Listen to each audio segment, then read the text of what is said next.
Buongiorno, sono Francesco Ambrogio e sono il responsabile qualità e sicurezza alimentare del caseificio pugliese Fratelli Radici SpA.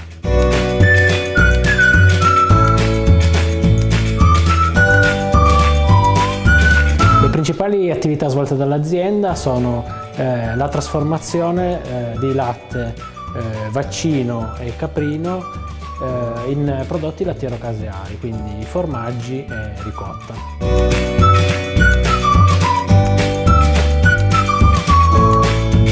L'azienda è stata spinta a partecipare volentieri al progetto Go & Learn per la possibilità di confrontarsi con le esigenze del territorio e di poter dare una mano concreta alle problematiche che possono presentarsi nel tessuto sociale delle nostre zone, della nostra regione, del nostro territorio.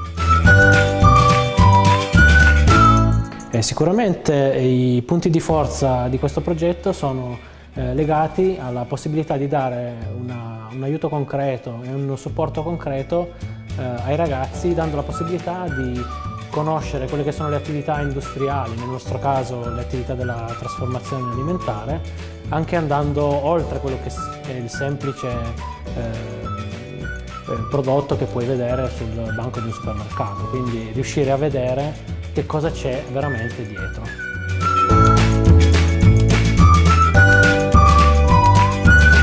Mi chiamo Rosa Marco, ho 29 anni, sto frequentando il corso di collaboratore di cucina presso ENAI Piemonte di Settimo Torinese.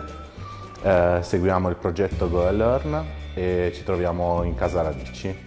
È stata un'esperienza formativa molto interessante. Abbiamo visto e imparato i processi di formazione dalla materia prima fino al prodotto finito, dalle mozzarelle ai formaggi freschi, ai formaggi stagionati. È stato sicuramente interessante.